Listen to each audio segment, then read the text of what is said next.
You are watching IGN Live. Easily the coolest part of our jobs here at IGN is when our friends come by with a big box of cool new action figures to play with. Here to show us a bunch of awesome toys that McFarlane Toys is making, ladies and gentlemen, give it up to the legend himself, Todd McFarlane.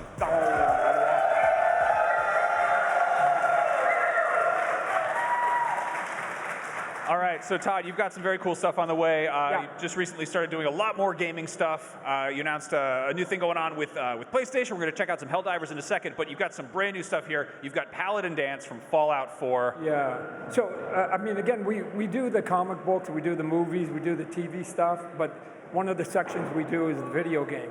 And that segment really has been growing in the last 4 or 5 years for us. We've put more attention to it. And we, again, a couple years ago, we came out with our first line of the Fallout and caught us by surprise. Again, we go, we'll just put it out, we'll see how it goes, bam. And then all of a sudden people go, hey, can you do some more and some more and some more? It's always interesting. You're only as good as your previous line, right? So if the first, people always, every line I've ever done, they say, you're gonna do this character and this character, and the answer is, yes, if they keep selling, right? You can get to all of them. So luckily we've had a lot of success with Fallout that we're now able to go in there, not only with the new games that they have, but they open up the library. It's a deep library, right? That's awesome. Yeah. No, those are always fun. Usually the way that it works is with most license, they want you to do whatever's the hot thing that's coming out. Right. Yeah, you guys cut your teeth with Fallout, the TV show. Correct. And this is Fallout. This is from Fallout 4. It's a 10-year-old game, but it's also a great game. Right. Do we have any Fallout 4 fans in the building? Yeah. A couple, just a few, yeah. So once you get success, then they have a tendency to go, oh, well, we have, again, to your point, 10 years worth of stuff. We'll open that vault up if you want to do the stuff that's current and go back, and that literally then lets you cherry pick and get basically the pick of the litter of the characters. Let's talk about this guy here. You have two series of gaming. There's the Elite series and there's also the Gaming series. Correct. What's the difference there, and which one is this part of? This one's part of the Elite series. But essentially, I mean, on its simplest form is a price point to the consumer. But because of that price point, you go up, you get the Cadillac model, right? So you get sort of more complicated sculpts, you get more paint, sometimes you get more articulation, and you get way more accessories with it, right? So you can just see when you look at the box that this one has more than this one. But I think it's always fair, no matter what you're selling, to give different price points to people. I call it sort of the Hershey system. You can get little kisses, you can get little chocolate bars, you can get big, like, let people, all right. I appreciate that. Let people little pick, kisses, right? I like it. No, let people pick whatever they want, because everybody doesn't have the top dollar amount that they can buy for everything, so you give them a sort of a range. Also, some characters don't grade up to an elite. Like you can. Well, you're doing like power armor. That's big. That's chunky. That needs to get a proper amount of attention. We've also got another character you brought along. You brought Joshua Graham from Fallout New Vegas. Can we get him out here? Yeah. We got a few other ones here. This is gonna be some juggling of toys here. But yeah, I mean this is great. Fallout is a massive universe. There's obviously tons and tons of characters to pull from. Do you know how you go about picking which characters? Yeah. Again, I was actually going to bring it up. Okay. Because we do sports and we do like DC Multiverse and TV shows and stuff like that. And people go, to your question, how do you pick the characters? It's really not scientific. I'm going to guess that most of the people out here, if I said, hey, Fallout, give me your top 5, 4 out of the 5 would be the same for almost 98% of the people here. Yeah, right? Yeah, there's a bunch of very iconic characters that people love. And I mean, it's New Vegas too. Is also who likes New Vegas? Yeah. See. But they all have their favorites. But again, like there are what I would call. I always break them down on the wall. If you saw in my office when we're having our debate, we call it the A, the B, and the C characters. Right. And so you don't want to burn all the A characters right out of the gate. And I know it frustrates people, but part of it is because if you do all the A characters and it sells, which it will, then the next time you come out, it's all full of Bs. And then that sells out, and then you go to Cs, it doesn't sell as much, and then they don't want it. So usually what we try to do is we try to put like an A, B, and C in each line. Yeah, that's smart. And then that way they're kind of even, and the sales are even, and it works like when you're selling at Walmart and Amazon and Target and that, they like to see a steady amount of sales, not Okay, like all right. these big booms and these ones that go down.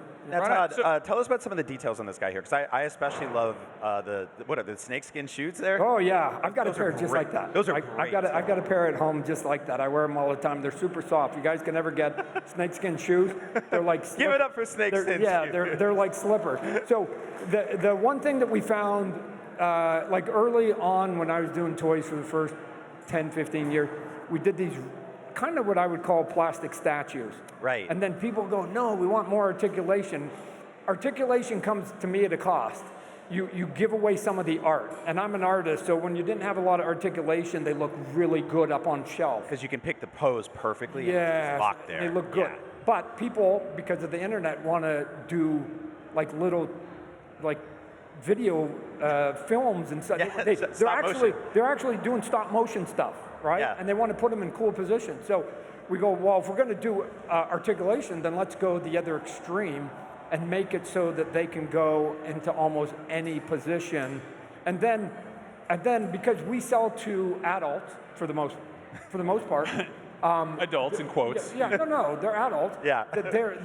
What I found when we started a company, when you sell to like over 15 and up, that people are really particular, right? So it's not like a mom. Like if a mom goes to the store and says, hey, my 6-year-old wants a Batman, as long as it's got pointy ears and it's got a symbol on its chest, mom's Good enough, okay with yeah. it, right?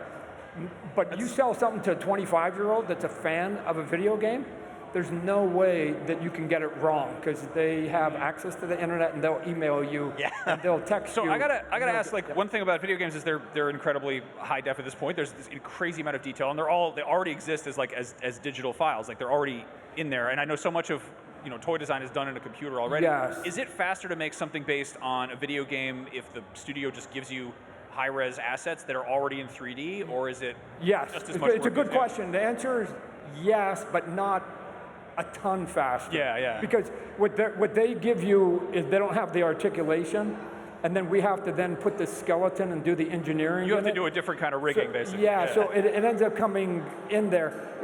What can be frustrating, and I've been doing this for 30 years, is that sometimes they won't give you that rigging. right. And then you have to redo what they've already done. So I'm constantly going, guys, can I have your files for two reasons. One, there's an efficiency.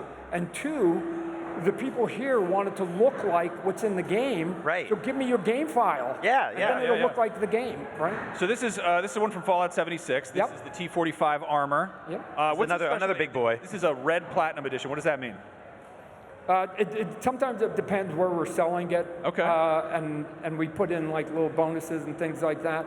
But like we have different stores that we sell to, and some have different programs. I wish they all bought at the same rate, but they don't. But they don't. Some like we've got some that we'll show you here where like Walmart gives it feature space. Right. But Target doesn't, right?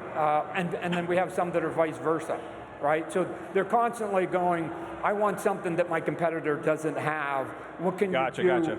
We all want the brand, but what can you do for me personally?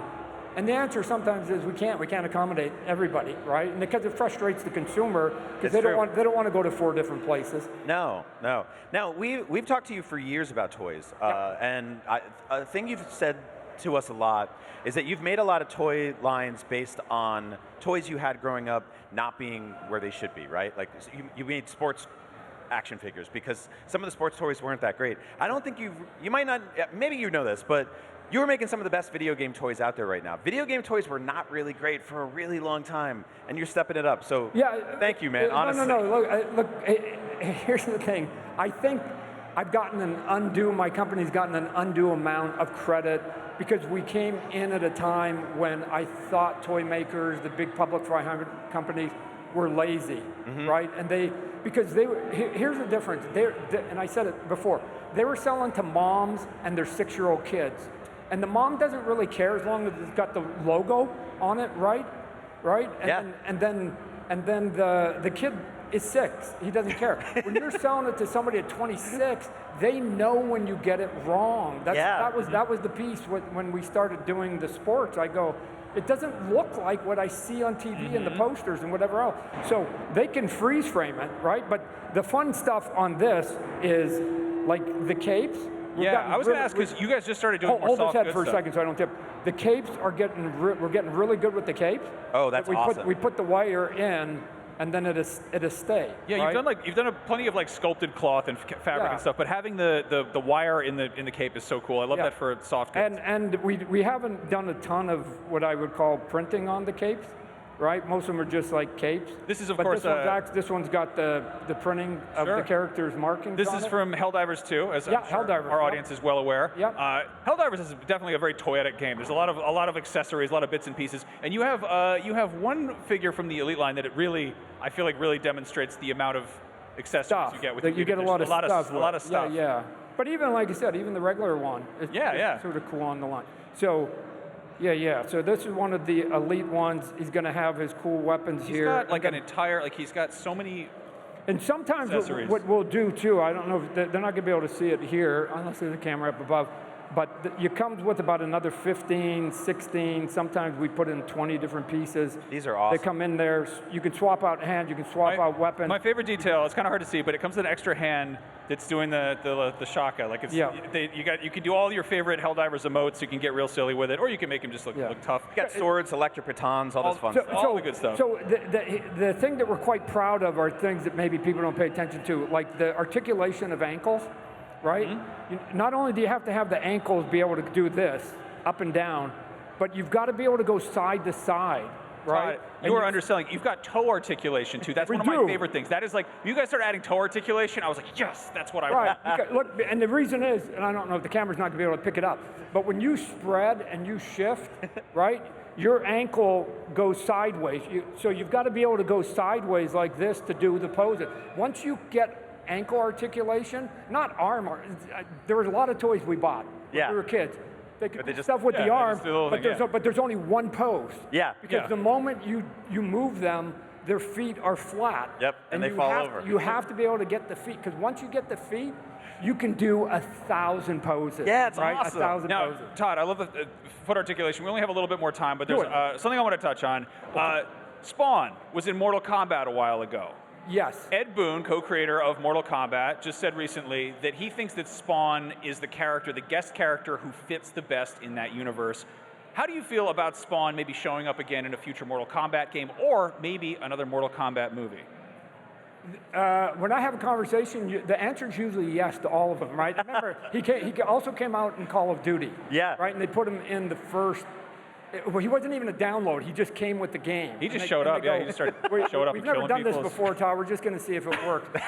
But usually, when I have the conversations with them, and we're talking to another company right now, I just go, make Spawn. They go, well, what do you want to do, Todd? Make Spawn so that it is relatable to your character, to your fan base. You know what your fan base wants, and whatever the game happens to be, whether it's Mortal Kombat or Call of Duty or something else. We got one coming up.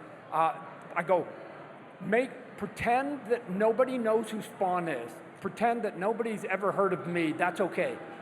Make it so that character, they go, I don't even know what his name is, Prawn or Spam or whatever his name is. But when they see him and they see how he plays, they go, I want to play that character. Yes, right? That's right. So do that to him, and you will be designing him right. Don't worry about what's been in the comic book. That's a long way of saying make him look hella sick. Yeah. Spawn. No. I always tell people, if you did a word cloud of Spawn, I think this is true. The two biggest words would be badass and dark.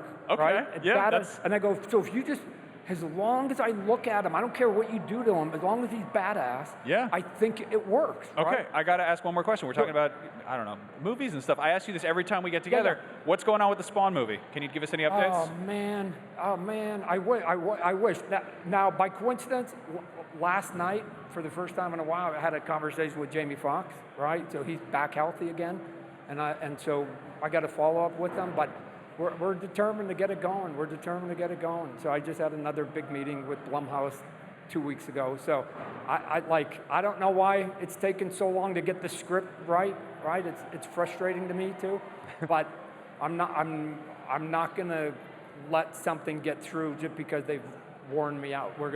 I'm gonna make it dark, ugly, cool, right? And then and it's good that things like Backrooms and Obsession come out. Yeah. So that people go, yeah, because they don't want like gore horror. They just want like just tense. Weird horror is like just kinda, messed up. Yeah, stuff, exactly. right? When I was a kid, I'm gonna date myself. It was stuff like Rosemary's Baby and Jacob's Ladder. Yeah. It was just like weird, an Exorcist to some degree. Yeah, it's more psychological. Yeah, you just go, what? There's a boogeyman in the house, and nobody in New York knows, and nobody next door knows. Right? The monster's in the house, and nobody knows it's about to get released. So I don't know. We'll get there eventually, but the gray hairs are already here, so I don't even have to wait for the gray hairs. We believe in you, and we believe in Spawn. Yep. Oh, yep. yeah. Todd, thank you so much. It is always a pleasure. All right, and we're doing video game once we get there. So, all right.